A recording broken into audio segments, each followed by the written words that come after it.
नमस्कार, मैं हूं राज वर्मा और आप देख रहे हैं हमारा खास कार्यक्रम अफसरनामा। अफसरनामा में इस बार हमारे साथ हैं पुलिस ट्रेनिंग कॉलेज के डीआईजी कृष्ण मुरारी जी। सर, आपका बहुत बहुत स्वागत है हमारे इस खास कार्यक्रम में। जी धन्यवाद। सबसे पहले तो सर, आपकी निजी ज़िंदगी के बारे में जानना चाहेंगे। परिवार में कौन कौन लोग हैं, और जब एक अफसर के तौर पर आप ऑफिस में होते हैं और जो घर का जो समय होता है वो किस तरह से पूरा व्यतीत करते हैं, किस तरह से वो बीतता है? देखो वर्मा जी, हमारा बहुत बड़ा परिवार है। हम 7 बहन भाई हैं, 6 भाई 1 बहन। मदर है नहीं, फादर जिंदा। तो अगर ये कहो आप हम ज्वाइंट फैमिली में हैं तो 50% है कि हम ज्वाइंट भी हैं, सेपरेट भी। हमारी सब भाइयों की रसोइयाँ अलग हैं, लेकिन कोई भी बड़ा इवेंट हो तो हम सब इकट्ठे हैं। कोई भी परिवार का फैसला होगा, बड़े भाई करते हैं, सारे मिलके करते हैं, वही चलता है। और अगर मेरी अकेली उसकी ज़िंदगी देखो तो मेरी वाइफ है, बिटिया हैं, एक बेटा है, वो गुड़गांव है, तो 2 बच्चे हैं, मियाँ बीबी हैं। मदर अब मेरे पास रहती थी, वो 2005 में एक्सपायर हो गई। उसके बाद हम 4 हैं, पहले 5 थे। तो ये जो शुरुआती जर्नी की बात करें आपकी, जो बचपन किस तरह से बीता, शुरुआती एजुकेशन कहाँ पर रही? मेरा गांव है ताल्लुक, जिला भिवानी में, और हम सरकारी स्कूल में पढ़े सारे बहन भाई। और मेरी माँ अनपढ़ थी, फादर भी अनपढ़ थे, लेकिन मेरी माँ की दृष्टि ये थी कि बच्चे अगर पढ़ेंगे नहीं तो कुछ नहीं है। वो एक दिन भी हमें स्कूल मिस नहीं करने देते। स्कूल में जाओ, अगर टीचर ने शिकायत कर दी तो हमारी पिटाई होती।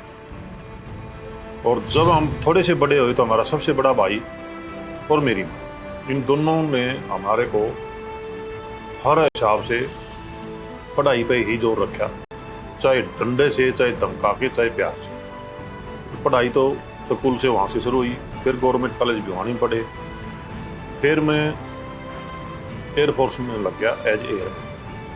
वहीं 6 साल नौकरी करी, ग्रेजुएशन भी वहीं से की। उसके बाद हरियाणा पुलिस में एज इंस्पेक्टर ज्वाइन कर लिया, और फिर टाइम पर प्रमोशन होते रहे, डीएसपी, एसपी आपके सामने ही। मैं तो डीएसपी और एसपी तो आपके सामने ही बना हूँ, डीआईजी भी आपका।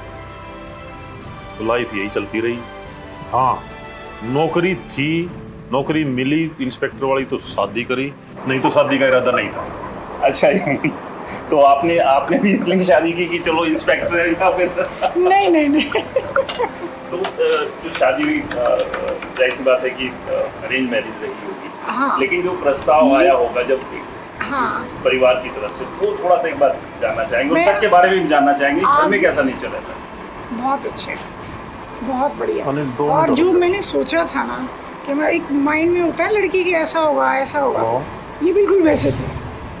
सर, काफ़ी आपका जो नेचर है, हंसी मजाक करना, होता है ना कि एक गंभीर से गंभीर वक्त को भी जो है आप बहुत हल्का बना देते हैं। तो परिवार में जो ये किस्से, चुटकुले, कहानियाँ चलती रहती होंगी? खूब जी, खूब चलते रहते हैं। तो ऐसा ही किस्सा हो जाए सर, थोड़ा हम भी हंस लेंगे। ये दोनों बच्चे छोटे थे, मधुबन में हमारी पोस्ट। जैसे ही हम दोनों मियाँ बीवी घर से बाहर से आए, घर में घुसे, तो बिटिया बेटे को समझाने लग रही थी, पता नहीं क्या बात थी, और देखते ही बोली तू कुछ मत बताना। मैंने पूछा ईशु नाम बेटे का, मैं ईशु क्या हुआ?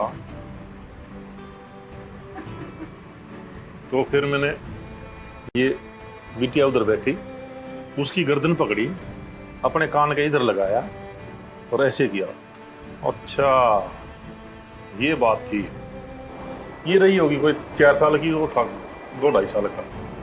ये उधर से उठ के आई और आके इसने एक मारा उसके बेटे पे कि पापा ये झूठ बोल रहा है, ये बात ये ऐसी थी। तो उसने थप्पड़ लग गया, वो रोया, रोने के बाद चुप होया। फिर उसने बताया गुड्डू मैंने कुछ नहीं बताया।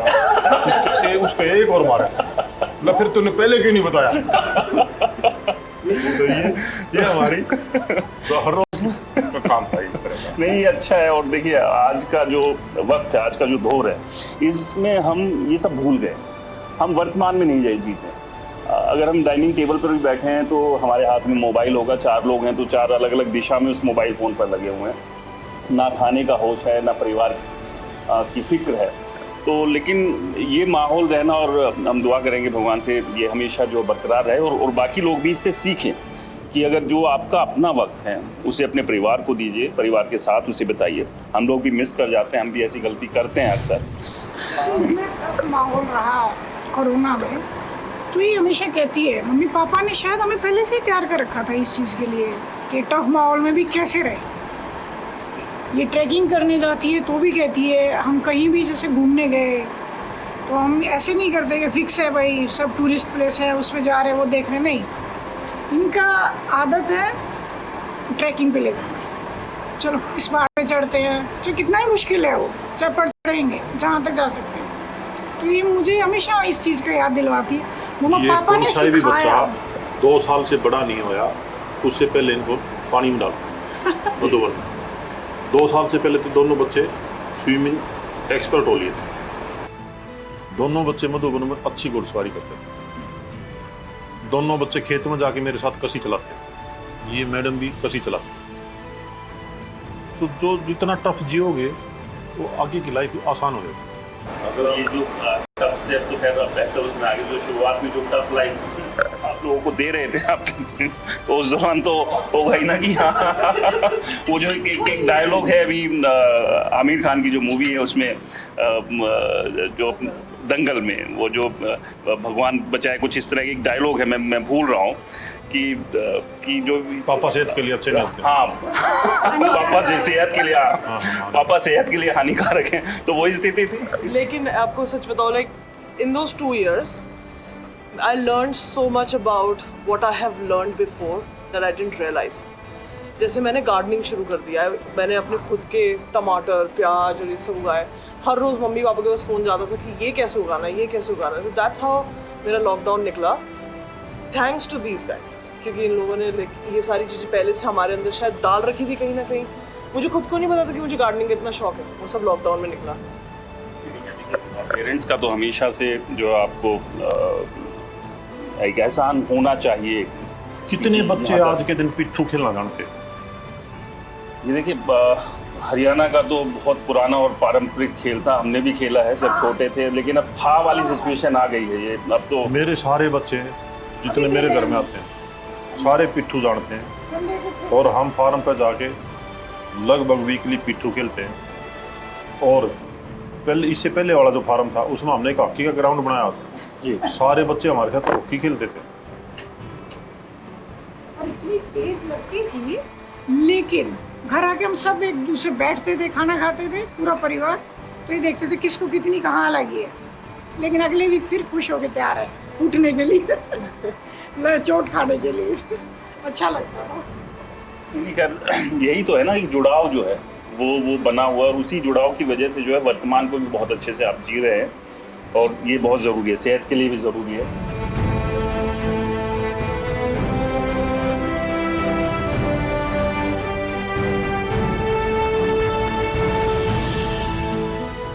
हमारे साथ लगातार बने हुए हैं पुलिस ट्रेनिंग कॉलेज के डीआईजी कृष्ण मुरारी जी। निजी ज़िंदगी के बारे में तो जाना, अब चूँकि पुलिस ट्रेनिंग कॉलेज की जिम्मेदारी है, सुनारिया रोहतक में पुलिस ट्रेनिंग कॉलेज है।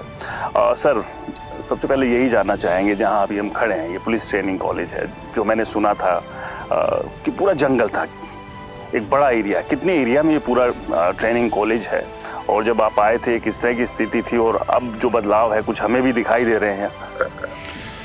ये है जी, हमारे पास टोटल 491 एकड़ ज़मीन है, और पूरा बालू रेत की और बनी की ज़मीन है। और अब जहाँ यहाँ खड़े हैं, तो जब मैं यहाँ आया था तो यहाँ कुछ नहीं था, सिर्फ ऊंचे नीचे टीले थे, और मेरे पास 800 से ज़्यादा रिक्रूट कांस्टेबल थे जो बड़ी मेहनत से काम करते थे। तो उन बच्चों ने, ये आप देख लो, 3 महीने का टाइम के अंदर ये क्रिकेट ग्राउंड को इंटरनेशनल लेवल का तैयार कर दिया, जिसमें इतनी मिट्टी उठा के उधर लेके गए, और आज ये आपके सामने है। तो नज़र आ रहा है कि एक बेहतरीन ग्राउंड जो है आपने यहाँ पर तैयार कर दिया, और पिच भी जो है बाकायदा एक इंटरनेशनल लेवल की पिच दिखाई दे रही है जी। और इसके साथ में आप देखोगे उधर हमारी एडीजीपी मैडम चारूवाली का आइडिया था कि सिर्फ लेडीज़ और बच्चे लड़कियां अलग से एक्सरसाइज करें, उनका ग्राउंड होना चाहिए। तो ये तिकोना ग्राउंड आप देखोगे, ये भी उन्हीं जवानों ने तैयार किया और आज हमारा कैंपस के सारे लेडीज़ वहीं पर एक्सरसाइज करती हैं, घूमती हैं। और ये ग्राउंड जो हमारा ये गार्ड रूम था, ये वहाँ होता था, इसको हमने वहाँ शिफ्ट कर दिया ताकि जब बच्चे प्रैक्टिस कर रहे हों तो कोई भी व्हीकल वगैरह अंदर ना आए, क्योंकि शहर से बाहर है। अब चूंकि ट्रेनिंग कॉलेज है तो एक माहौल उस तरह का भी चाहिए, और जंगल था, उस जंगल को भी बेहतर तरीके से आपने जो है यहाँ बनाया। क्रिकेट ग्राउंड भी हम देख रहे हैं और बाकी चीज़ें भी आपने बेहतर की। लेकिन जो रोज़मर्रा की ज़रूरतें की चीज़ें हैं उसको किस तरह से मैनेज यहाँ पर किया, क्योंकि रोहतक से आना जाना ये भी अपने आप में एक बड़ी चुनौती रहती है। आपने देखा होगा जो पढ़ने वाले बच्चे हैं उनके लिए हमने लाइब्रेरी बनाई है, बच्चे वहीं पढ़ते हैं। और मैं आपको दिखा के लेके आया हूँ जो हमारी कैंटीन है ITBP की कैंटीन, उसको हमने इतना बड़ा कर दिया कि उसमें लगभग हर चीज़, ज़रूरत की हर चीज़ वहाँ हम देते हैं और उसका खोलने का टाइम भी पूरा दिन है। और जो ऐसी चीज़ें हैं जो यहाँ चाहिए हमारे पास नहीं है तो उसकी डिमांड क्वार्टर वाले लिखवा देते हैं और हम उसको अवेलेबल करवाते हैं। जो स्ट्रेंथ की बात करें कॉलेज के अंदर, टोटल कितनी स्ट्रेंथ है अभी, मौजूदा स्ट्रेंथ की बात करें, और अगर ये बढ़ती है तो कितनी तक जो है वो हो सकती है? अब हमारे पास लगभग छोटे कोर्स 3 चल रहे हैं, जिनको मिला के लगभग 300 ट्रेनिज हमारे पास हैं। और जो मैक्सिमम हमारी हो सकती है वो 2500 ट्रेनिज प्लस 500 स्टाफ, 3000 तक की कैपेसिटी हमारे पास है।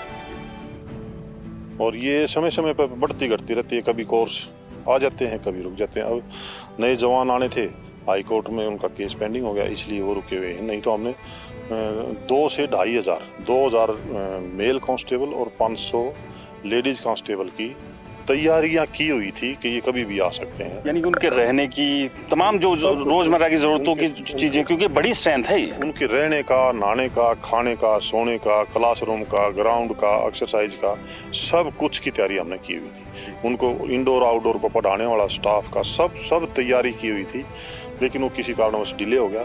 जब आएंगे तो हम ये मानो कि 2500 जवान एकदम से यहाँ आ जाएंगे और 500 उनका स्टाफ, 3000 की स्ट्रेंथ फुल हो जाएगी। चलिए सर, अब ऑफिस चलेंगे कि इस सब के बीच एक और आखिरी सवाल। काफ़ी बदलाव जो है आपने यहाँ आने के बाद किए हैं, और ऐसे क्या बदलाव आप देखते हैं कि अभी रहते हुए आपको लगते हैं ज़रूरी है, जिन्हें आप अपने समय में यहाँ पर पूरा करना चाहें?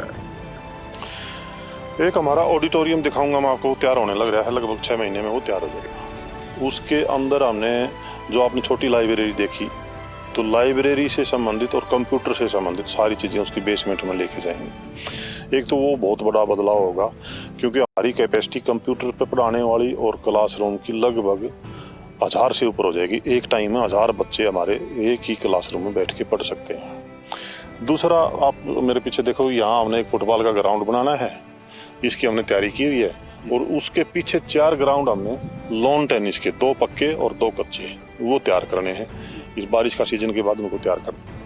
चलिए, बहुत अच्छा प्रयास है कि ना केवल जो ट्रेनिंग है, फिर चाहे पढ़ने से रिलेटेड हो या फिर प्रैक्टिकल से रिलेटेड हो, उस सब के बीच जो है जो बाकी एक्टिविटीज़ के लिए भी एक जो व्यवस्था है वो देने की कोशिश की है DIG साहब ने यहाँ। और अब ऑफिस चलेंगे, और ऑफिस किस तरह से काम करता है अपनी टीम के साथ, एक कोऑर्डिनेशन के साथ, किस तरह से जो है पूरे ट्रेनिंग कॉलेज की व्यवस्थाओं को संभालते हैं। और इस सब के अलावा, क्योंकि एक लंबा टेन्योर रहा है फील्ड का भी, वो एक्सपीरियंस कैसा रहा वो भी आपको दिखाएंगे।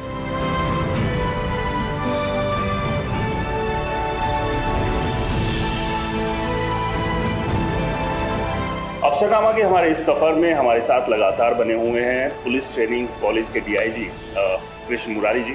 सर, निजी ज़िंदगी और बाकी चीज़ों को लेकर तो हमने जाना, ऑफिस की बात करें, जब आप ऑफिस में होते हैं तो किस तरह से वर्किंग पूरा दिन की रहती है, क्योंकि पुलिस ट्रेनिंग कॉलेज जो है उसकी जिम्मेदारी आपके ऊपर है। देखिए, ये एक हमारी रूटीन की सर्विस है, और हमारे हरियाणा पुलिस में 3 ट्रेनिंग कैंप, सबसे बड़ा जो हमारी एकेडमी है मधुबन है, और उसके 2 कॉलेज हैं, एक बौंडसी में, एक सुनारिया में। तो कॉलेज में जो हम ट्रेनिंग करवाते हैं वो उसका सारे का कंट्रोल HPA यानी कि हरियाणा पुलिस एकेडमी मधुबन का होता है। वही हमें स्टाफ देते हैं, वही हमें सिलेबस देते हैं, वही हमें ट्रेनिंग देते हैं। तो हम सिर्फ उसको सुपरवाइज करते हैं कि उनके द्वारा दिया हुआ सिलेबस और उनके द्वारा दी हुई ट्रेनिंग को हम ठीक से ट्रेनिंग दे पाएँ। तो हमारे यहाँ recruit basic training, lower school, intermediate school और अपर स्कूल तक की ट्रेनिंग होती है। DSP या प्रोबेशनल सब इंस्पेक्टर की ट्रेनिंग हमारे नहीं हुई, ना प्रोबेशनल इंस्पेक्टर की हुई। और बीच में जितने भी शॉर्ट कोर्सेज हैं, एडवांस वेपन का है या अभी नया नया जो कल CM साहब वो करेंगे आर्म्स लाइसेंस अप्लाई करने के लिए, उसकी ट्रेनिंग भी हमारे यहाँ चलेगी। तो हम वो ट्रेनिंग करवाते हैं जो हरियाणा पुलिस एकेडमी हमें ऑथोराइज करती है कि आप ये ट्रेनिंग करें। ट्रेनिंग की बात करें तो ओवरऑल जो स्टाफ जो यहाँ पर जो ज़रूरत है, एक नॉर्मल जिस तरह से हम कॉलेज की बात करते हैं, बाकी जो एजुकेशनल जो इंस्टीट्यूट्स हैं और जो पुलिस ट्रेनिंग कॉलेज है, दोनों को अगर डिफरेंशिएट करें तो किस तरह से देखेंगे तो कि जो लेक्चरर या जो ट्रेनिंग देने वाले लोग हैं वो कौन होते हैं? क्या बाहर से होते हैं या फिर महकमे के ही लोग? कॉलेज में सिर्फ सब्जेक्ट का एक प्रोफेसर या टीचर होता है, वो अपना सब्जेक्ट को पढ़ाता है, क्लासेस लेता है, चला जाता है, वो स्टूडेंट्स में अच्छा भी रहता है। हमारे यहाँ 2 प्रकार की ट्रेनिंग है, एक फिजिकल ट्रेनिंग, एक मेंटल ट्रेनिंग। मेंटल ट्रेनिंग को हम इंडोर ट्रेनिंग बोलते हैं, जिसमें लॉ से संबंधित या जो मौजूदा माहौल है उससे संबंधित सब्जेक्ट पढ़ाए जाते हैं, चाहे वो साइबर क्राइम का हो, चाहे वो ह्यूमैनिटी पे हो, चाहे IPC CRP एविडेंस एक्ट की बात हो या कोर्सेज जो भी कोर्स है हमारे उसका इंडोर का, तो हम इंडोर क्लासेज बोलते हैं। और जो फिजिकल ट्रेनिंग होती है उसको हम आउटडोर ट्रेनिंग बोलते हैं। तो हमारे पास जो जो इंस्ट्रक्टर हैं वो भी 2 प्रकार के, एक आउटडोर का, एक इंडोर का।